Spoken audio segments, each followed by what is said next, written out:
شروع اللہ کے نام سے جو بڑا مہربان نہایت رحم والا ہے۔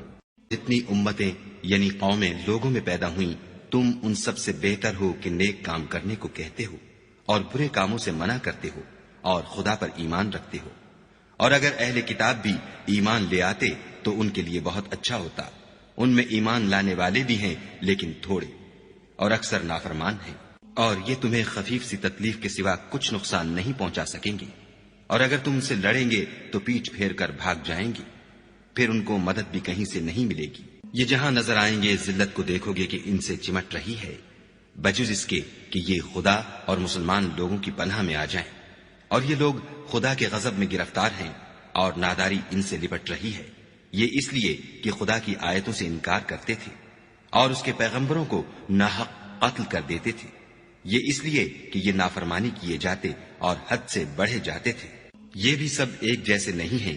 ان اہل کتاب میں کچھ لوگ حکم خدا پر قائم بھی ہیں، جو رات کے وقت خدا کی آیتیں پڑھتے اور اس کے آگے سجدے کرتے ہیں، اور خدا پر اور روز آخرت پر ایمان رکھتے اور اچھے کام کرنے کو کہتے اور بری باتوں سے منع کرتے اور نیکیوں پر لپکتے ہیں، اور یہی لوگ نیکوکار ہیں۔ اور یہ جس طرح کی نیکی کریں گے اس کی ناقدری نہیں کی جائے گی، اور خدا پرہیزگاروں کو خوب جانتا ہے۔ جو لوگ کافر ہیں ان کے مال اور اولاد خدا کے عذاب کو ہرگز نہیں ٹال سکیں گے، اور یہ لوگ اہل دوزخ ہیں کہ ہمیشہ اسی میں رہیں گے۔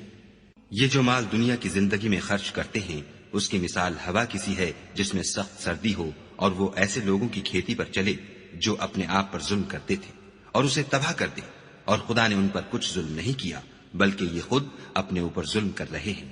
مومنوں، کسی غیر مذہب کے آدمی کو اپنا رازدار نہ بنانا۔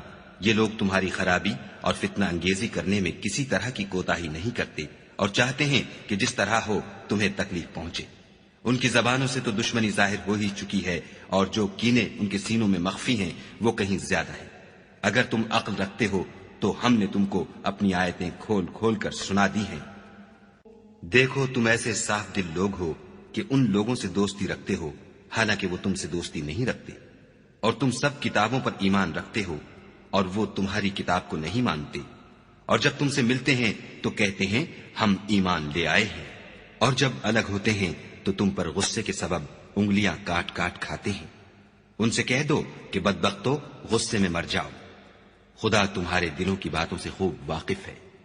اگر تمہیں آسودگی حاصل ہو تو ان کو بری لگتی ہے، اور اگر رنج پہنچے تو خوش ہوتے ہیں، اور اگر تم تکلیفوں کی برداشت اور ان سے کنارہ کشی کرتے رہو گے تو ان کا فریب تمہیں کچھ بھی نقصان نہ پہنچا سکے گا۔ یہ جو کچھ کرتے ہیں خدا اس پر احاطہ کیے ہوئے ہے۔